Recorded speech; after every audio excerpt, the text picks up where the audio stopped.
الحمد لله رب العالمين، والصلاة والسلام على سيدنا محمد وآله وصحبه أجمعين. أما بعد، فقد قال الله تبارك وتعالى في القرآن الكريم: يا أيها الذين آمنوا قوا أنفسكم وأهليكم نارا وقودها الناس والحجارة عليها ملائكة غلاظ شداد لا يعصون الله ما أمرهم ويفعلون ما يؤمرون. صدق الله العلي العظيم. السلام عليكم ورحمة الله وبركاته. கண்ணியத்திற்குரிய கனவான்களே, பெரியவர்களே, அல்லாஹ்வின் நல்லடியார்களே, இன்று நாம் நம்முடைய பிள்ளைகளில், குறிப்பாக பெண் பிள்ளைகளின் மீது எவ்வளவு பாசமாக இருக்க வேண்டும், எப்படி அவர்களை வளர்க்க வேண்டும் என்பது மிக முக்கியமான ஒரு அம்சமாக இருக்கிறது. அல்லாஹ்வின் தூதர் ஸல்லல்லாஹு அலைஹி வஸல்லம் அவர்களுக்கு அல்லாஹ் தஆலா ஆண் குழந்தைகளை கொடுத்தாலும் அவர்கள் சிறு பிள்ளைகளிலேயே அவர்கள் மரணித்து விட்டார்கள். அல்லாஹ் தஆலா நபி ஸல்லல்லாஹு அலைஹி வஸல்லம் அவர்களுக்கு 4 பெண் பிள்ளைகளை கொடுத்து அவர்களை தான் வாலிப வயது வரை அல்லாஹ் தஆலா வளரச் செய்து திருமணம் முடித்து கொடுக்கக்கூடிய வாய்ப்பை அல்லாஹ் கொடுத்தான். நம்முடைய ஹஜ்ரத் முஹம்மது ஸல்லல்லாஹு அலைஹி வஸல்லம் அவர்களுடைய வாழ்க்கையிலிருந்து பெண் பிள்ளைகளை எப்படி வளர்க்க வேண்டும் என்ற படிப்பினையை அல்லாஹ் தஆலா நமக்கு வைத்திருக்கிறார். பெண் பிள்ளைகளை பெற்றவர்கள் தன்னுடைய அந்த பெண் பிள்ளையின் மீது எவ்வளவு பாசமாக இருக்க வேண்டும். அதிலும் குறிப்பாக இன்றைய காலத்தில் நாம் இருவர், நமக்கு ஒருவர், அந்த ஒருவர் பெண் பிள்ளையாக பிறந்து விட்டால் என்ன செய்யறாங்க? ரொம்ப பாசத்தை காட்டுறாங்க. நாம் இங்கு நபி ஸல்லல்லாஹு அலைஹி வஸல்லம் அவருடைய வாழ்க்கையில் அதற்கான படிப்பினையை பார்க்கலாம். அல்லாஹ் தஆலா நபி ஸல்லல்லாஹு அலைஹி வஸல்லம் அவர்களுக்கு 4 பெண் பிள்ளைகளை கொடுத்தாலும் நபி அவர்களுடைய வாழ்நாளிலேயே 3 பெண் பிள்ளைகளையும் மரணித்து விட்டார்கள். ஹஜ்ரத் ஸைனப் ரலியல்லாஹு அன்ஹா அவர்கள் ஹிஜ்ரி 8ஆம் ஆண்டு வஃபாத்தாகி விட்டார்கள். அதே போன்று ருக்கையா ரலியல்லாஹு அன்ஹா ஹிஜ்ரி 2ஆம் ஆண்டே மரணித்து விட்டார்கள். அவர்கள் மரணிக்கும் பொழுது நபி ஸல்லல்லாஹு அலைஹி வஸல்லம் அவர்கள் அருகில் இல்லை, பத்ர் களத்தில் இருக்கிறார்கள், யுத்த களத்தில் இருக்கிறார்கள். இங்கு மதீனாவில் தன்னுடைய அன்பு மகள் ருக்கையா ரலியல்லாஹு அன்ஹா மரணித்து விட்டார்கள். இதே போன்று உம்மு குல்சும் ரலியல்லாஹு அன்ஹா ஹிஜ்ரி 9ஆம் ஆண்டு மரணித்து விட்டார்கள். இங்கு எஞ்சி இருப்பது அன்னை ஃபாத்திமா ரலியல்லாஹு அன்ஹா அவர்கள் மட்டும்தான். அதனால்தான் நபி ஸல்லல்லாஹு அலைஹி வஸல்லம் அவர்களுடைய 4 பெண் பிள்ளைகளின் வரலாறில் ஃபாத்திமா ரலியல்லாஹு அன்ஹா அவர்களுடைய வாழ்க்கை வரலாற்று குறிப்புகள் சற்று அதிகமாக கிடைக்கும். காரணம், நபி அவர்களுடைய கடைசி காலம் வரை உயிரோடு இருந்த ஒரே பெண் பிள்ளை ஃபாத்திமா ரலியல்லாஹு அன்ஹா. சற்று சிந்தித்து பாருங்கள், நாம் நமக்கு ஒரே ஒரு பெண் பிள்ளை என்றால் எவ்வளவு பாசமாக இருக்கின்றோம். அதிலும் நபி ஸல்லல்லாஹு அலைஹி வஸல்லம் அவர்களுக்கு அல்லாஹ் 4 பெண் பிள்ளைகளை கொடுத்து 3 பெண் பிள்ளைகள் இறந்த பிறகு எஞ்சியிருப்பது ஒரே ஒரு பெண் பிள்ளை ஃபாத்திமா ரலியல்லாஹு அன்ஹா. எவ்வளவு பாசமாக இருந்திருப்பார்கள் என்பதற்கு நபி அவர்கள் தான் முன்மாதிரி.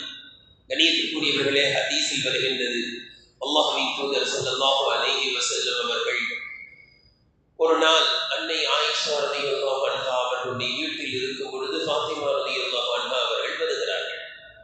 வரும் பொழுது ஃபாத்திமா ரலியல்லாஹு அன்ஹா அவர்களை அழைத்து ரகசியமாக ஏதோ ஒன்றை கூறுகிறார்கள். அதை கேட்டவுடன் அன்னை ஃபாத்திமா ரலியல்லாஹு அன்ஹா அழ ஆரம்பித்து விட்டார்கள். அழ ஆரம்பித்த ஃபாத்திமா ரலியல்லாஹு அன்ஹா அவர்களை அழைத்து மீண்டும் ரகசியமாக ஏதோ ஒன்றை சொன்னார்கள். உடனே ஃபாத்திமா ரலியல்லாஹு அன்ஹா அவர்களுடைய அழுகை சிரிப்பாக முகமலர்ச்சியாக மாறிவிட்டது.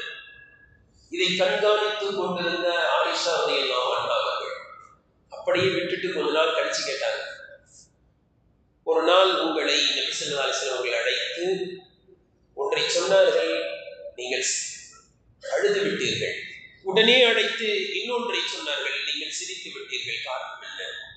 அன்னை ஃபாத்திமா ரலியல்லாஹு அன்ஹா அவர்கள் கூறுகிறார்கள், முதலில் என்னை அழைத்து சொன்னார்கள், ஃபாத்திமா, இன்னும் சில தினங்களில் நான் இந்த உலகத்தை விட்டு சென்று விடுவேன் என்று சொன்னார்கள். ரசூலுல்லாஹ்வுடைய அந்த தீர்ப்பு கொஞ்சம் சிந்திச்சு பாருங்க. ஃபாத்திமா அவர்களுடைய உள்ளங்களை எவ்வளவு பெரிய பாதிப்பை ஏற்படுத்தியிருக்கும்.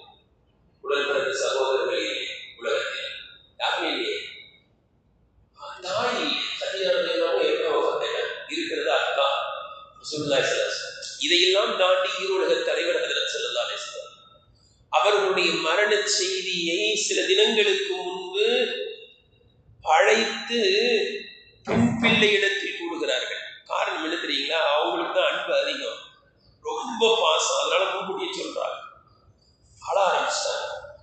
ஆனால் அடுத்து பாசத்தை பாருங்க, கூப்பிட்டு சொல்றாங்க, ஃபாத்திமா கவலைப்படாத, நீ தான் என்னை ஃபர்ஸ்ட் வந்து சந்திப்பேன்னு சொன்னாங்க. ரெண்டாவது கூப்பிட்டு, ஃபாத்திமா கவலைப்படாதீங்க, அழுகுற. இந்த இன்னா லில்லாஹி வ இன்னா இலைஹி ராஜிஊன்ல கூட என்ன இருக்கு? இன்னா லில்லாஹ், ஒருத்தர் மௌத்தாயிட்டாரு கேள்விப்படுறோம், என்ன துவா? மரணித்து சாப்பிட்ட பிறகு போதும் துவா மாதிரி உள்ள துவா கிடையாது. இன்னா லில்லாஹ், அவர் மரணித்தார், நாம் எல்லாம் அல்லாஹ்வுக்குரியவர்கள் தான், நாம ஓட்டு நம்ம போகலாம் போறோம், இன்னா இலைஹி ராஜிஊன், அதுதான். இன்னும் கொஞ்ச நாள் நாமளும் போக போகிறோம். இந்த வார்த்தையை புரிந்து சொல்பவர்களுக்கு துக்கம் அல்ல, ஆறுதலும் இருக்கிறது. காரணம் என்ன? ஒருவருடைய மரண செய்தி ஏன் அழ வைக்கிறது? அவருடைய பிரிவினை, அவருடைய பிரிவினை நம்மை அழ வைக்கிறது. அந்த பிரிவினைக்கு அடுத்து வைனா இலைஹி ராஜிஊன், ஒன்றும் பெருசா ரொம்ப நாள்லாம் பிரிஞ்சு இருக்க போறதில்ல. இன்னைக்கு ஹஜ்ஜிக்கு அவருக்கு ஃப்ளைட்டு, நாளன்னைக்கு எனக்கு ஃப்ளைட்டு, நானும் ஹஜ்ஜிக்கு போதான் போறேன் அப்படின்னா அங்க அழுகை வராது. இவர் போயிட்ட இன்னும் கொஞ்ச நாள் நான் போறேன். ஃபாத்திமா கூப்பிட்டு சொல்றாங்க, ஃபாத்திமா, என்னை முதலில் நம்முடைய குடும்பத்தில் என்னை முதலில் சந்திக்கக்கூடிய நபரும் நீ தான். கொஞ்சம் சிந்திச்சு பாருங்க, இதுல சூசகமாக என்ன இருக்கிறது தெரியுமா? இன்னும் கொஞ்ச நாள்ல நீனும் மூத்தாயிருவேன். இதை நம்ம அத்தா நம்ம மூத்தா போகும்போது நம்மளை பார்த்து சொன்ன எப்படி இருக்கும்? மனுஷன் போறதும் அவர் போறாருன்னு என்னையும் தீட்டுக்கு போகலன்னு சொல்றாருன்னு, எப்படிப்பட்ட வார்த்தையை மனசு கடைசி நேரத்தில் சொல்லிட்டு போறாருன்னா நமக்கு வந்து சந்தோஷம் வராது. இங்கு நபியவர்கள் மீது உள்ள பாசம் ஃபாத்திமா ரலியல்லாஹு அன்ஹா அவர்களை மகிழ்ச்சி அடைய செய்தது. நபியவர்களுடைய அந்த பாசம், உங்களை நான் தான் வந்து முதல்ல சந்திப்பேன்னா அதுதான் எனக்கு சந்தோஷம். இவ்வளவு பாசம், மகளின் மீது தகப்பனாருக்கு பாசம், தகப்பனாரின் மீது மகளுக்கு பாசம். கரியத்துக்குரியவர்கள் ஹதீஸ்களில் வருகிறது, அல்லாஹ்வின் தூதர் ஸல்லல்லாஹு அலைஹி வஸல்லம் அவர்கள் இதையெல்லாம் ஏன் சொல்கிறோம் என்றால், நாம தான் நம்ம பெண் பிள்ளையின் மீது பாசமா இருக்கிறோம்லாம் கிடையாது. அன்னை ஃபாத்திமா ரலியல்லாஹு அன்ஹா அவர்கள் மீது நபியவர்கள் வைத்த அன்பை போன்ற உலகத்தில் யாரும் யாரின் மீது அன்பு வைக்க முடியாது. நபியவர்கள் சொன்னார்கள், ஃபாத்திமத்து பித்அத்தும் மின்னி, ஃபாத்திமா யார் தெரியுமா? என்னிலிருந்து ஒரு அங்கம், ஈரக்குலைன்னு சொல்லுவோம்ல, என்னில் ஒரு அங்கம். ஃபமன் அக்லபஹா அக்லபனி, ஃபாத்திமாவை யாராவது கோபப்படுத்தினால் என்னை கோபப்படுத்தியதற்கு சமம். வமன் ஆதாஹா மா ஆதாஹா, வமன் இப்தினி மன் மா ஆதாஹா, அவளை துன்பப்படுத்தினால் என்னை துன்பப்படுத்தும். யுரீபுனி மாராபஹா, அவளுக்கு தீங்கு செய்தால் அது என்னை தீங்கு செய்ததற்கு சமம். கொஞ்சம் சிந்திச்சு பார்க்கணும். ரசூலுல்லாஹ்வை கோபப்படுத்துறது சிந்திச்சு பார்க்க முடியுமா? ரசூலுல்லாஹ்வுக்கு நோவினை கொடுக்கிறது சிந்திச்சு பார்க்க முடியுமா? குஃப்ரு. ரசூலுல்லாஹி ஸல்லல்லாஹு அலைஹி சொல்றாங்க, நீங்க ஃபாத்திமாவை கோபப்படுத்தினா என்னை கோபப்படுத்தியதற்கு சமம். அந்த அளவுக்கு பாசம். ஹதீஸ்களில் வருகிறது, அல்லாஹ்வின் தூதர் ஸல்லல்லாஹு அலைஹி வஸல்லம் அவர்கள் மதீனாவை விட்டு வெளியில் யுத்தத்திற்கோ வேறு வேலைக்கோ சென்றால் மனைவிமார்களிடத்தில் எல்லாம் சொல்லிவிட்டு, தெரிந்தவர்கள் இடத்தில் எல்லாம் சொல்லிவிட்டு வெளியில போறேன் அப்படின்னு சொல்லுவாங்க இல்லையா, கடைசி ஃபாத்திமா ரலியல்லாஹு சொல்லுவாங்க. நம்ம எப்படி காபத்துல்லா விட்டு வரோம், மக்கா விட்டு வரோம், ஹஜ்ஜிக்கெல்லாம் போயிட்டு எல்லாரும் வந்து விட்ட காலம், கடைசியா என்ன பார்ப்போம்? கடைசி பார்வை, அப்படியே காபத்துல தெரிகிற வரைக்கும் கடைசியா காபத்துல ஒரு பார்வை பார்த்துட்டு அந்த நிலை கொட்டி நிற்கும் அந்த பார்வை, கடைசி பார்வை, அப்படி பார்த்துட்டு அப்படி வருவோம்.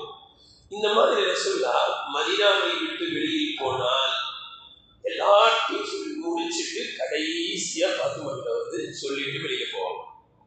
சரி, கடைசியா ஃபாத்திமாட்ட சொன்ன ரசூல்லா மதீனாவுக்குள்ள வந்த உடனே முதல்ல ஃபாத்திமா, முதல் சந்திப்பு ஃபாத்திமா, கடைசி சந்திப்பு ஃபாத்திமா ரலியல்லாஹு அன்ஹா என்று சொன்னால் அந்த பாசத்தின் அளவை நம்மால் அளவிட முடியாது. கணியத்துக்குரியவர்களே, நபி அவர்கள் வீட்டில் இருக்கக்கூடிய சபைக்கு ஃபாத்திமா ரலியல்லாஹு அன்ஹா வந்தால் என்ன செய்வார்கள் தெரியுமா? ரசூல்லா எழுந்து போயிடுவாங்க. யாராவது ரொம்ப முக்கியமான ஆள் வந்தா என்ன செய்வாங்க? உட்கார்ந்து இருக்கிற இடத்தை விட்டு எழுந்து போற மாதிரி அன்னை ஃபாத்திமா ரலியல்லாஹு அன்ஹா வந்து விட்டால் நபி ஸல்லல்லாஹு அலைஹி வஸல்லம் அவர்கள் எழுந்து செல்வார்கள். கையை பிடித்து முத்தம் கொடுத்து, எத்தனை தகப்பன்மார்கள் நம்ம மாசம் சொல்றோம், எத்தனை தகப்பன்மார்கள் செய்யறோம், கையை பிடித்து முத்தம் கொடுத்து அப்படியே கூட்டு வந்து தன்னுடைய இரு கை பிடிச்சிட்டே கூட்டு வருவாங்க. கூட்டு வந்து பக்கத்துல உட்காரச்சிருவாங்க ஃபாத்திமா ரலியல்லாஹு அன்ஹா. இவ்வளவு பாசம். ஒரு நாள் வெளியில் சென்று விட்டு வருகிறார்கள். வந்தா ரசூலுல்லாஹி ஸல்லல்லாஹு அலைஹி வஸல்லம் ஆடையெல்லாம் புழுதி அடைந்திருக்கிறார்கள், அழுக்கடைந்திருக்கிறார்கள். இதை பார்த்த ஃபாத்திமா ரலியல்லாஹு அழுது விட்டார்கள். ஏன் அழுகுற ஃபாத்திமா? அல்லாஹ்வின் தூதர் அவர்களே, உங்களை இந்த கோலத்துல பார்த்துட்டு என்னால் அழாம எப்படி இருக்க முடியும்? அப்பதான் ரசூலுல்லாஹி சொன்னாங்க, ஃபாத்திமா நீ கவலைப்படாத, உன்னுடைய தந்தையை எந்த தீனை கொடுத்து மார்க்கத்தை கொடுத்து அனுப்பினானோ அந்த இஸ்லாம் என்னும் மார்க்கம் ஒவ்வொரு வீட்டிற்குள்ளும் சென்றே தீரும் என்று சொன்னார்கள். நமக்கெல்லாம் தெரியும், நபி அவர்கள் தொழுது கொண்டிருக்கும் பொழுது உக்பத் இப்னு ஆமிர் என்பவன், உக்பத் இப்னு அபி முஹைத் என்பவன் ஒட்டகத்தின் குடலை நபி அவர்கள் மீது போட்டு விட்டான். சஜிதால இருக்கும்போது கேள்விப்பட்டவுடன் முதலில் வந்து அதை எடுத்தவர்கள் அன்னை ஃபாத்திமா ரலியல்லாஹு அன்ஹா.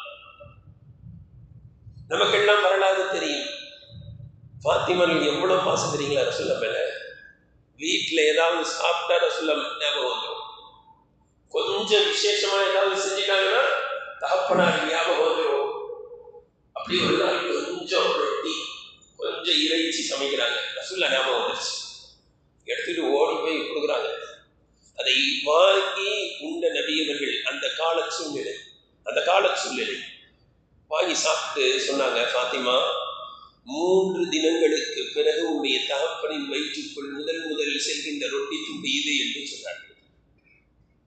இங்கு நாம் சிந்திக்க வேண்டியது, திருமணம் முடிச்சு கொடுத்தாச்சு, நாம நம்ம புருஷ வீட்டுக்கு வந்துட்டோம், நாம ரொட்டியை சுண்ட சாப்பிட்டாங்க, அத்தனை வருது. ஓடி போய் கொடுத்தா சொல்றாங்க 3 நாளைக்கு பிறகு தான் சாப்பிட்றேன், 3 நாளா பட்னி. இது அங்க அந்த பாசம் அங்க அடிக்கிறது. அப்பனா கொண்டு போய் கொடுக்கலாம், அங்க போய் கொடுத்தா 3 நாள் கழிச்சு இப்பதான் முதல்ல சாப்பிட்றேன். இதுதான் பாசம். நாம மட்டும் நம்முடைய பிள்ளை பாசமா வளர்க்கணும்னு நினைக்கிறார். ரசூலுல்லாஹ் விட பாசமா வளர்க்க முடியாது. ஆனால் சிந்திக்க வேண்டிய செய்தி என்ன தெரியுங்களா? அவ்வளவு பாசமாக இருந்தும் கூட எப்படி வளர்த்தார்கள், எவ்வளவு கண்டிஷன் தெரியுங்களா?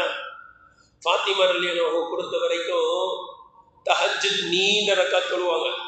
தஹஜ்ஜுத் தொழுதுட்டு இருக்கும்போது சில பாங்கு சொல்லிடுவாங்க, சலாம் கொடுத்துட்டு என்ன சொல்லுவாங்க தெரியுங்களா? என்ன இரவு இவ்வளவு சுருக்கமாக இருக்கிறதுன்னு சொல்லக்கூடிய ஃபாத்திமா ரலியல்லாஹு அன்ஹா ஃபஜர் தொழுதுட்டு ஒரே ஒரு நாள் வாழ்நாளில் தூங்கிவிட்டார்கள். சிந்திக்க வேண்டும், பெண் பிள்ளைகளை பெற்றவர்கள் ஆண் பிள்ளைகளுக்கும் சட்டம் சம்பந்தம் இல்லைன்னு சொல்லல.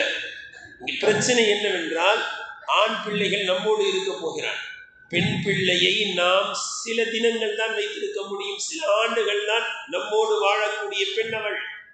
அந்த பெண்ணை வேறொரு வீட்டிற்கு அனுப்பி வைக்க வேண்டும். அந்த வளர்ப்பு எப்படி இருக்க வேண்டும் என்பதற்கு புரிந்து கொள்வதற்காக சொல்கிறோம். பெண் பிள்ளைக்கு வேற சட்டம், ஆண் பிள்ளைக்கு வேற சட்டம் இல்லை. சில குடும்பங்கள்ல இப்படி சொல்றாங்க, என்ன அவன் மட்டும் தூங்குறான், அவன் ஆம்பளை பிள்ளை, நீ பொம்பளை பிள்ளை இல்லை. இந்த வேற்றுமை எல்லாம் கிடையாது. ஃபஜர் தொழுகை 2 பேருக்கும் சமம். ஆனால் ஒன்று, நம்முடைய பெண் பிள்ளை நம்முடைய வீட்டோடு அல்ல, வேறொரு வீட்டிற்கு செல்ல போகிறவள். எப்படி வளர்க்க வேண்டும்? ஒரே ஒரு நாள் ஃபஜர் தொழுது விட்டு ஃபாத்திமா ரலியல்லாஹு அன்ஹா கொஞ்சம் தூங்கிட்டாங்க. ஃபஜர் தொழுதுட்டு சொல்றாங்க, ஃபாத்திமா ரசூலுல்லாஹ் வந்தாங்க, ஃபஹர்ரகனி பிரிஜிலி, ரசூலுல்லாஹ் காலில் யாரையுமே எட்டி தட்ட மாட்டாங்க, காலில் தட்ட மாட்டாங்க. ஆனால் ஃபஜர் தொழுது விட்டு தூங்கிய என்னை ஃபஹர்ரகனி பிரிஜிலி, காலிலே தட்டினாங்க. ஃபாத்திமா கூமி வஷ்ஹதி ரிஸ்க ரப்பிகி, என்ன ஃபாத்திமா ஃபஜருக்கு பிறகு தூங்கிக் கொண்டிருக்கின்றாய், எழுந்திரு, கூமி எழுந்திரு, வஷ்ஹதி ரிஸ்க ரப்பிகி, உன்னுடைய ரப்பு ரிஸ்கை விசாலத்தை, உலக செல்வத்தை அள்ளி கொடுக்கக்கூடிய இந்த காட்சியில் நீ விழித்திருக்க வேண்டும். எழுந்திரு, இந்த நேரத்தில் தூங்காதே. சொல்லிவிட்டு சொன்னார்கள், வலா தகூனு மினல் காஃபிலீன், பொடும்போக்காக தூங்கிக் கொண்டிருக்கக்கூடிய காஃபிலீன்கள் என்ற சோம்பேறிகளில் நீ ஆகிவிடாதே. இந்த நேரத்தில் தூங்கக்கூடாது. இந்த நேரத்தில் யார் தூங்குவார்கள் தெரியுமா? மறதியாளர்கள் தூங்குவார்கள், கஃப்லத்தில் இருப்பவர்கள் தூங்குவார்கள். பாத்திமா எழுந்து ஒரு நாள் தூங்குறதுக்கு அனுமதிக்கல. இன்னைக்கு நம்ம பாத்திமாவை திருமணம் முடிச்சு அனுப்புறோம். போன இடத்துல நல்லா தூங்குது, 9 மணி வரைக்கும் 8 மணி வரைக்கும். பிரச்சனை வருது, ஆஹா என்ன நியாயப்படுத்தி பேசுறாங்க. என்ன 8 மணி வரைக்கும் தூங்குறது தப்பா? நம்மள வச்சுக்கிட்டேன் 9 மணி வரைக்கும் தூங்குனா என்ன தப்பா? நியாயப்படுத்தி பேசுறாங்க. என்ன வளர்ப்பு. சில பேர் இப்படி கொஞ்சம் சமாதானப்படுத்தும் போது, தானே புதுசாக தானே போயிருக்கு, கொஞ்ச நாள் பழகணும்ல. எதுக்கு பழகணுமா? 5 மணிக்கு ஃபஜருக்கு எழும்புறதுக்கு, 5:30 மணிக்கு எழும்புறதுக்கு, 6 மணிக்கு எழும்புறதுக்கு கொஞ்ச நாள் பழகணுமா? வயசு என்ன? 20, 22. 22 ஆண்டு அங்க பழகாத பழகம் இங்க வந்து ஒரு மாசம் ஆகட்டும், ஒரு 6 மாசம் ஆகட்டும். என்னத்தை பழக 6 மாசத்துல? உங்க வீட்டுல 20 வருஷம் வரைக்கும் பழகல. நியாயமா நடுநிலையா பேசுறாங்க. என்ன இப்பதான திருமணம் முடிச்சு கொடுத்துருக்கு, கொஞ்ச நாள் ஆகும்ல. எவ்வளவு நாள் ஆச்சு தம்பி கல்யாணம் ஆகி? 2 மாசம் ஆச்சு. இன்னும் ஒரு நாள் கூட காலையில எழும்பல. 2 மாசம் தானே ஆயிருக்கு. இன்னும் ஒரு 6 மாசம் போட்டு எல்லாம் சரியாயிரும். எங்க சரியாகும்? 20 வருஷமா தூங்க போட்டாச்சே, 22 வருஷமா தூங்க போட்டாச்சு. 6 மாசத்துல சரியாயிருமா? நாம் நபியவர்களை பார்க்க வேண்டாமா? அன்னை ஃபாத்திமா ரலியல்லாஹு ஒரே பிள்ளை தானே உயிரோடு இருந்தது. ஹஜ்ரத் ரசூலுல்லாஹி ஸல்லல்லாஹு அலைஹி வஸல்லம் அவருடைய வாழ்க்கை எப்படி இருந்தது? அவர்கள் தன்னுடைய பெண் பிள்ளை எப்படி வளர்த்தார்கள்? இன்னைக்கு திருமணம் முடிச்சு கொடுக்குறாங்க, ஒரு வேலை செய்ய தெரியல, ஒரு ரசம் வைக்க தெரியல, ஒரு டீ போட தெரியல. அன்னை ஃபாத்திமா ரலியல்லாஹு அன்ஹா அவர்களை நபி அவர்கள் எப்படி வளர்த்து ஆளாக்கினார்கள் என்பதை பார்க்க வேண்டாமா? ஒரு நாள் ஹஜ்ரத் அலி ரலியல்லாஹு அன்ஹு சொல்லக்கூடிய வார்த்தைகளை பார்க்க வேண்டும். சொல்றாங்க அலி ரலியல்லாஹு அன்ஹு, அந்த ஹதீஸ் ஸ்டார்ட் பண்ணும்போது எப்படி ஸ்டார்ட் பண்றாங்க தெரியுங்களா? கானத் இன்ன ஃபாத்திமத கானத் அஹப்ப அஹ்லிஹி இலைஹி, நிச்சயமாக சொல்கிறேன், என்னுடைய மனைவி ஃபாத்திமா இருக்கிறார்களே, அவர்கள்தான் நபியவர்களுக்கு அவருடைய குடும்பத்திலேயே ரொம்ப பிடிக்கும். என் மனைவியை தான். இப்படிதான் ஸ்டார்ட் பண்றாங்க. அப்படிப்பட்ட அந்த ஃபாத்திமாவை ஒரு நாள் சொன்னேன், ஃபாத்திமா கொஞ்சம் ரசூலுல்லாஹி ஸல்லல்லாஹு அலைஹி வஸல்லம் போ, தகப்பனார்ட்ட போ, வீட்டுக்கு வேலைக்கு நிறைய பேர் அந்த காலத்துல அடிமைகள் வந்திருக்கிறாங்க. ஏதாவது ஒரு அடிமை பெண்ணை வாங்கி கொண்டு வந்தால், ஏன் இதை சொல்றாங்க? ஹஜ்ரத் அலி ரலியல்லாஹு அன்ஹு எல்லா யுத்த களங்களிலும் முன்வரிசையில் இருப்பவர்கள். எந்த யுத்தத்துக்கும் போகாம இருந்ததில்லை. ஒரே ஒரு யுத்தத்துக்கு போகாம இருந்தப்ப அலில சொல்றாங்க, யார சொல்லா என்ன, யார சொல்லா என்ன போவேன்னு சொல்றீங்க? மதீனாவில் யார் இருக்கா? பொம்பளைங்களை விட்டுட்டு போறீங்க, பெண்களை விட்டுட்டு போறீங்க, இந்த பெண்களோட நான் இருக்கணுமான்னு கேட்கிறாங்க. பாதுகாப்பு அவர் சொல்றாங்க, யுத்தத்துக்கு போகாம யார் இருப்பா? பெண்கள் யுத்தத்துக்கு போகாம இருப்பாங்க. என்ன அந்த மாதிரி விட்டுட்டு போறீங்க? வயதானவர்கள் இருப்பார்கள். நான் என்ன வயதானவனா? என்னை அழைத்து செல்லுங்கள் என்று சொல்ல பொழுதுதான் ஹஜ்ரத் ரசூலுல்லாஹி ஸல்லல்லாஹு அலைஹி வஸல்லம் என்ன சொன்னாங்க தெரியுங்களா? அலி கவலைப்படாதீங்க, மூசா அலைஹிஸ்ஸலாம் அல்லாஹ்விடத்தில் உரையாடி தௌராத்தை வாங்க போகும்போது ஹாரூன் அலைஹிஸ்ஸலாத்தை விட்டு சென்றதை போன்று அந்த அந்தஸ்துல உங்களை விட்டுட்டு போறாங்க. சொல்ல வருவது எல்லா யுத்த தலங்களிலும் முன்வரிசை. வீட்டுல அதிகமா இருக்க மாட்டாங்க. அப்ப சொல்றாங்க, உன்னதானே ரொம்ப பிடிக்கும், அதனால போ, கைய பாரு, மாவரைச்சு கை காய்ச்சி போச்சு. அந்த வார்த்தைகள் அழகாக இருக்கும். மாவை அரைத்து கையெல்லாம் காய்த்து விட்டது. யாருங்க? ஈருலக தலைவர் ஹஜ்ரத் முஹம்மது ஸல்லல்லாஹு அலைஹி வஸல்லம் அன்பு மகள் ஃபாத்திமா, சய்யிதத்து நிசாஇ அஹ்லில் ஜன்னா, சொர்க்கத்து பெண்களின் தலைவி. மாவை அரைத்து கை காய்ச்சி விட்டது. அடுத்து சொல்றாங்க, வஸ்தகத் பில் கிர்பத்தி ஹத்தா அஸ்ஸரத் ஃபீ நஹரிஹா, தோல் பையில் தண்ணீரை சுமந்து கொண்டு வந்து, ஆடு மாடு இதெல்லாம் அப்படியே 4 கால் அப்படி வச்சு அதனுடைய வயிற்று பகுதியை குடம் போன்று ஆக்கி, அந்த கழுத்து பகுதியை வாய் போன்று ஆக்கி, அப்படி 4 காலை கயிறுல ஸ்ட்ராங்கா கட்டியிருப்பாங்க. அதுதான் தோல் பை. அதெல்லாம் கொண்டு வர்றது ரொம்ப கஷ்டம். இப்ப கூட சொல்லுவாங்க, குடத்தில் தண்ணீர் எடுக்கும் வரை குடத்தை சுமந்தது பெண்கள். எப்ப அது குடம் போயினா மறைச்சு கேன் தண்ணியா மாறிச்சோ அன்னையிலேருந்து யார் தூக்க ஆரம்பிச்சிட்டாங்க? ஆண்கள் தூக்க ஆரம்பித்து விட்டார்கள். நம்ம மறந்துட்டோம். குடமா இருக்கிற வரைக்கும் பெண்கள் தூங்கினாங்க. கேனா மாறிச்சா ஆண்கள் தூங்கிட்டோம். அந்த காலத்துல பெண்கள் சுமந்து கொண்டு வருவார்கள் தண்ணீரை. அந்த கயிறு தான் இருக்கும். அந்த கயிறு கழுத்துல போட்டு தூக்கி வருவாங்க. ஃபாத்திமா பத்தி அறிஞர்கள் சொல்றாங்க, ஃபாத்திமா நீ தண்ணியை தூக்கிட்டு வந்து அந்த தோல் பையினுடைய கயிறின் காயங்கள் உடைய கழுத்தில் தழுவாக ஆகிவிட்டது. நீ தான் வீட்டை டெய்லி பிறக்கிற எப்ப பார்த்தாலும் அழுக்கா இருக்கு. அடுப்பை ஊதி ஊதி நீ தான் வீட்டில் இருக்கக்கூடிய விறகுகளை எரித்து சமைக்கிறாய் தினந்தோறும் 3 வேளை. அதுல யாருங்க? ஈருலக தலைவி, சொர்க்கத்தின் தலைவி, ஈருலக தலைவர் ஹதரத் ஸல்லல்லாஹு அலைஹி வஸல்லம் பெண் பிள்ளை. இன்னைக்கு நாங்க எங்க பிள்ளைய அப்படிலாம் வளர்க்கல. இவங்க பெரிய டாட்டா பிள்ளை, இவங்க அப்படிலாம் வளர்க்கல. ஏங்க, சொர்க்கத்து தலைவி அடுப்பை எரிக்கிறார்கள். காயங்கள் கையெல்லாம் காய்ச்சி போயிருக்கு, கழுத்துல தழும்பு ஏற்பட்டிருக்கு. யாரு? சய்யிதத்து நிசாஇ அஹ்லில் ஜன்னா, சொர்க்கத்து தலைவி. நான் யாரு? சொர்க்கத்து பெண்களின் தலைவி. இதெல்லாம் செய்ய மாட்டேன்னு சொன்னாங்களா? எல்லாம் நீ தான் செய்யற ஃபாத்திமா. கொஞ்சம் போய் ஹெல்ப்புக்கு என்ன செய்யும்? ஒரு அடிமையை வாங்கிட்டு வா. போறாங்க. நான் போக மாட்டேன்னு மறுக்கிறாங்க. முதல்ல அப்படிலாம் கேட்க மாட்டேன் அப்படின்னு தயங்கி போறாங்க. சில சமயங்கள்ல சின்ன சின்ன சாக்கு கிடைச்சா ஓடி வருவோம், செய்ய மாட்டோம். சில சமயங்கள்ல ஓனராக இருக்கக்கூடியவர்கள் பிள்ளையை கூப்பிட்டு அவன் 10,000 ரூபாய் தரணும், வாங்கிட்டு வாங்க. பையனுக்கு கொஞ்சம் வெக்கமா இருக்கு, எப்படி போய் கேட்கறது? தீபோ இல்லைன்னா நல்ல சந்தோஷமா ஓடி வருவோம். இப்படிலாம் நடக்கும் சின்ன வயசு. இந்த மாதிரி ஃபாத்திமாவுக்கு போறாங்க. ரசூல்லா உட்காந்துருக்காங்க, சுத்தி சஹாபாக்கள் ஒரே ஓட்டமா ஓடி வந்துட்டாங்க. கேட்காங்க, என்ன கேட்டியா? அத்தா சுத்தி நிறைய பேர் உட்காந்து பேசிக்கிட்டு இருக்காங்க, எல்லாரும் இருக்கும்போது நான் எப்படி கேட்கறதுன்னு வந்துட்டேன். இது ஒரு ரிவாய். அடுத்து திருப்பி அனுப்பி வைக்கிறாங்க. யார்கிட்ட? நீ இப்போ ஆயிஷா வீட்டில் ரசூல்லா இருக்காங்க, போ கேட்டுவா. ஆயிஷா வீட்டுக்கு போய் கேட்கலான்னு போனா ரசூல்லா இல்லை. உடனே வந்துட்டாங்க, எங்க அத்தா இல்லை அப்படின்னு அப்படி வந்துட்டாங்க. ஆனா ஆயிஷா சொல்லிட்டாங்க, உங்க மகளார் வந்துட்டு போனாங்க, என்னன்னு போய் கேளுங்க. ரசூலுல்லாஹி ஸல்லல்லாஹு அலைஹி வஸல்லம் வர இஷாவுக்கு பிறகு நேரம் ஆயிடுச்சு. ரசூலுல்லாஹ்வுக்கு தெரியுது என்னுடைய பிள்ளைகள் தூங்கி இருப்பாங்க. ஏன் சீக்கிரமா தூங்குற பழக்கம் இருந்துச்சு. தூங்கி இருப்பாங்க, படுத்திருப்பாங்க. ரசூலுல்லாஹ் வந்து நினைவு சொல்றாங்க, இந்த காலத்துல 12 மணிக்கும் கால் பண்ணலாம். 11 பிரச்சனை இல்லை, நல்லா முடிச்சுட்டு தான் இருக்கும், தைரியமா கால் பண்ணலாம் 11 மணிக்கு. ரசூலுல்லாஹ் வெளியில நின்று சொல்றாங்க, படுத்திருப்பீங்க, அப்படியே படுத்தே இருங்க, நான் வரேன்னு எழுப்பாதீங்க, படுக்கிற நேரம் வந்துருச்சு, படுத்தே இருங்க சொல்லிட்டு அப்படியே கதவை திறந்து உள்ள போய் நடுவில் போய் உட்காண்டாங்க. அறிஞர் சொல்றாரு, நடுவில் வந்து உட்காந்தாங்க.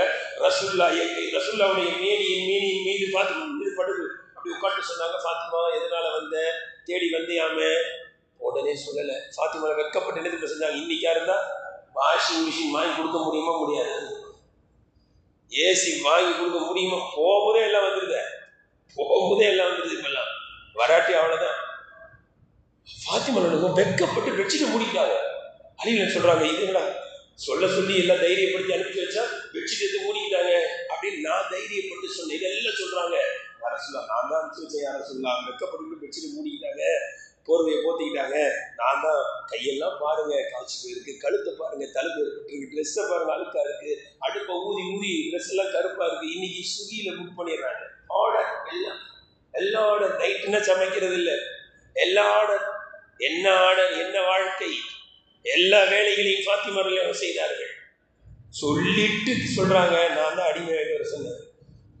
நபி அவர்களுடைய வார்த்தை அல்லாஹ்வின் மீது சத்தியம் என்று சொல்கிறார்கள். அல்லாஹ்வின் மீது சத்தியமாக அடிமையை நான் உங்களுக்கு வழங்க மாட்டேன். இந்த வார்த்தை நிறைய பேருக்கு தெரியாது.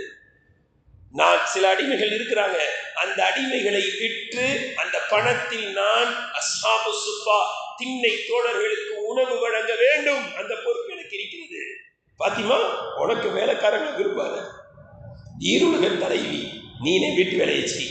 ஒன்று சொல்ற, டெய்லி என்ன செய்யும்? 33 தடவை சுப்ஹானல்லாஹ், 33 தடவை அல்ஹம்துலில்லாஹ், 34 தடவை அல்லாஹு அக்பர்.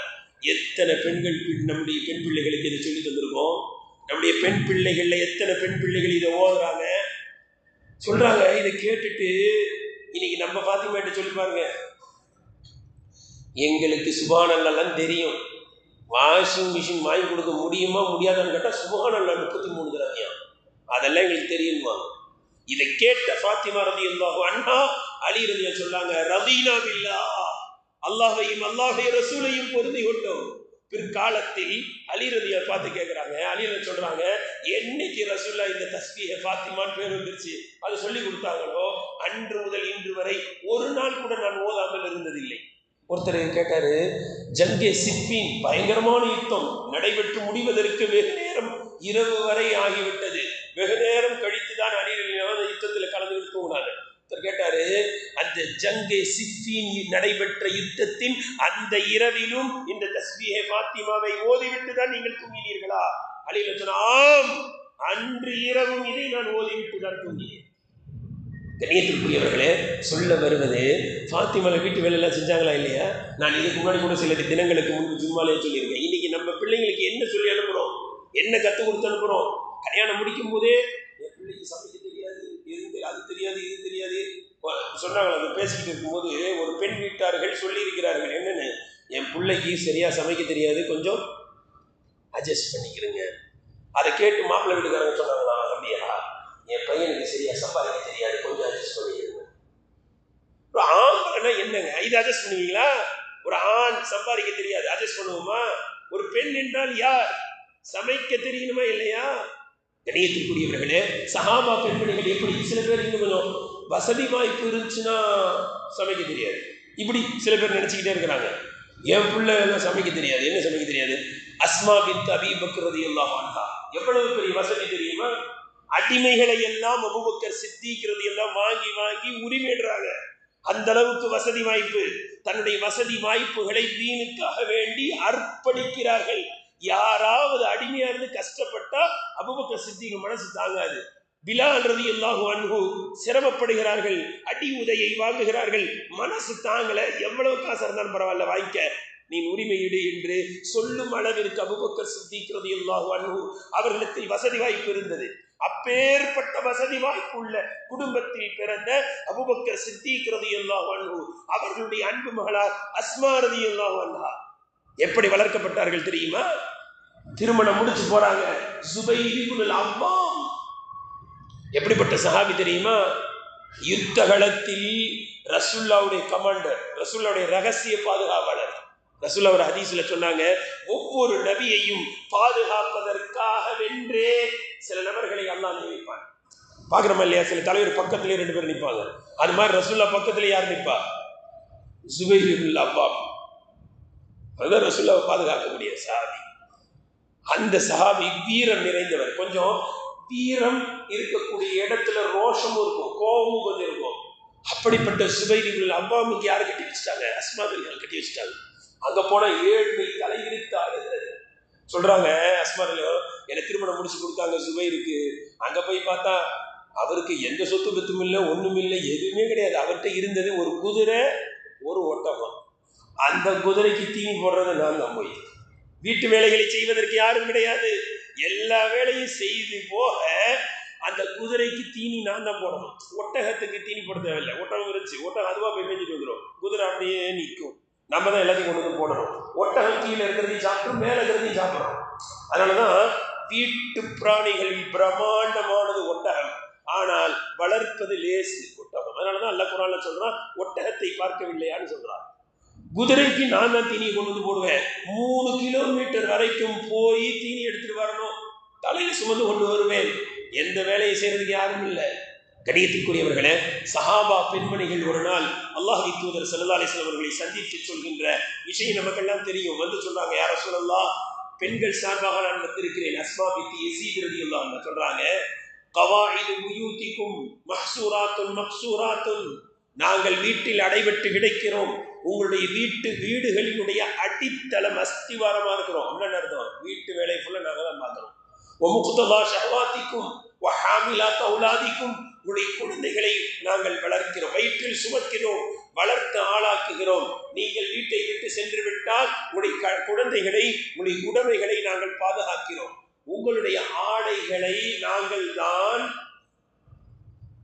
துவைத்து தருகிறோம்ன்ற வார்த்தை இல்லை, நெய்து தருகிறோம்ன்ற வார்த்தை இருக்கு. ட்ரெஸ்ஸை நெய்கிறதே நாங்க தான்றாங்க. துவைப்பதை தாண்டி நெய்து தருகிறோம். இப்படி வீட்டு வேலைகளை எல்லாம் பார்க்க இந்த வார்த்தையை கவனிக்க வேண்டும். இன்னைக்கு வீட்டு வேலையெல்லாம் செய்ய தெரியாது, என் பிள்ளைய அப்படி வளர்க்கல, என்ன வளர்க்கல. எல்லா சஹாபா பெண்மணிகள் சொல்லக்கூடிய வார்த்தை, நாங்க நீதி தருகிறோம். இப்படி இருக்க நீங்க ஜும்மாவுக்கு போறீங்க, நீங்க ஐவேளை தொழுகை ஜமாத்தா தொழுகிறீங்க. இங்க கூட ஒரு வார்த்தையை நம்ம கவனிக்கணும். அப்ப ஐவேளை தொழுகையை ஜமாத்தோடு பெண்கள் தொழல் அந்த காலத்துலன்றதை புரிஞ்சுக்கணும். ஐவேளை தொழுகைக்கு பள்ளிவாசலுக்கு போறீங்க, ஜும்மாவுக்கு பள்ளிவாசலுக்கு போறீங்க, யாருக்காவது உடம்பு சரியில்லைனா போறீங்க, ஹஜ்ஜிக்கு மேல ஹஜ்ஜிக்கு நீங்களே போய்கிட்டு இருக்கீங்க சொல்லிட்டு சொல்றாங்க. இதையெல்லாம் தாண்டி யுத்தத்திற்கு அறப்போருக்கு நீங்கள் மட்டும்தான் செல்கிறீர்கள். நாங்க வீட்டு வேலையெல்லாம் பார்த்துக்கிறோமே, பெண் ஆண்களை பார்த்தால் இவ்வளவு நல்லா நம்மளை செஞ்சுக்கிட்டே போறாங்களே, நாங்க எப்ப செய்யறதுன்னு கேட்கிறாங்க. அப்ப ரசூலுல்லாஹி ஸல்லல்லாஹு அலைஹி வஸல்லம் சஹாபாக்களை பார்த்து கேட்கிறாங்க, இந்த பெண்மணி கேள்வி கேட்பதை போன்று யாராவது கேள்வி கேட்டதை பார்த்தீர்களா? சஹாபாக்கள் அப்படியே சொல்றாங்க, இப்படிலாம் கேட்பாங்க நினைச்சு பார்க்கல. அதை பார்த்து சொன்ன பிறகு ரசூலுல்லாஹ் சொல்றாங்க, பெண்களை கவலைப்படாதீர்கள், நீங்கள் வீட்டு வேலைகளை பார்ப்பது உங்களுடைய ஆண்கள் வெளியில் சென்று எதையெல்லாம் செய்கிறார்களோ அந்த அனைத்திற்கும் ஈடான நன்மையை அல்லாஹ் உங்களுக்கு கொடுப்பார். இந்த செய்தியெல்லாம் எதை காட்டுது? வீட்டு வேலைகளை பெண்கள் பார்த்தாங்கன்னு காட்டுதா இல்லையா? கணியத்திற்குரிய இன்றைய காலத்தில் பெண்களின் வளர்ப்பு எப்படி இருக்கிறது? பெண்கள் சஹாபாக்கள் சொல்கிறார்கள், நாங்கள் சில சமயங்களிலே சில பெண்கள் யுத்த களத்திற்கு கூட செல்வாங்க, ஆண்கள் போயிடுவாங்க, பேக்ல இருந்துகிட்டு உதவி செய்வோம், அம்பை எடுத்து கொடுப்போம், வாளை எடுத்து கொடுப்போம், யாருக்காவது அடிபட்டா அப்படி நாங்கள் தானே செய்வோம், அவங்களுக்கு காயத்திற்கு மருந்திடுவோம். அது மட்டுமல்ல, யுத்த களத்தில் கலந்து கொண்டவர்களுக்கு உணவை சமைப்போம், எல்லா வேலையும் நாங்கள் செய்வோம். கணியத்திற்குரியவர்களே, எனவே நான் கடைசியாக இப்படி ஒரு வார்த்தையை சொல்ல வேண்டும் என்று நினைக்கின்றேன். சரியானது. அது என்ன தெரியுங்களா? பெண் பிள்ளைகளை பெற்றவர்கள் எந்த அளவுக்கு வேலையை வாங்கி அனுப்பணும், வேலையை கற்றுக் கொடுத்து அனுப்பணும்னா,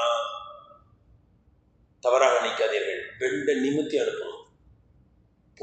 என்னடா சத்து இப்படி சொல்றாங்க நினைக்காதீங்க. பிரச்சனைகள் எந்த முகலாக்கு போங்க, பிரச்சனை இதுதான். பெண்டை நிமித்தி அனுப்பணும். எந்த அளவுக்குன்னா, அங்க உங்க பிள்ளை போன பிறகு என்ன தெரியுமா நினைக்கணும்? மாஷா அல்லாஹ், என் மாமியார் எவ்வளவோ பரவாயில்ல, எங்க அம்மா வந்தா பெண்டை நிமித்தி இருக்கும், என் மாமியார் எனக்கு வேலையே வாங்க மாட்டாங்க, அப்படி நினைக்கிற அளவுக்கு நீங்க வேலை வாங்க. தயவு செய்து மனதில் பதிய வையுங்கள். பல இடங்கள பிரச்சனை இதை வச்சுதான். நீங்க எந்த அளவுக்கு ட்ரைனிங் கொடுத்து எந்த அளவுக்கு வேலை வாங்கணும்னா, நீங்க உங்க வீட்டுல உங்க பெண் பிள்ளை 20 வருஷம் இருக்கு, 22 வருஷம் இருக்கா, போற இடம் எப்படி இருக்குன்னு தெரியுங்களா? ஃப்ரீயா இருக்கிற மாதிரி தெரியணும், வேலையே இல்லாத மாதிரி தெரியணும். இப்படி நீங்கள் வளர்த்து ஆளாக்கி அனுப்பினால் இன்ஷா அல்லாஹ் உங்களுடைய பிள்ளை எங்கு சென்றாலும் நிம்மதியாக இருக்கும், நீங்களும் நிம்மதியா இருக்கலாம். இல்லைன்னா அந்த பிள்ளைக்கு நிம்மதி இருக்காது, நமக்கும் நிம்மதி இருக்காது.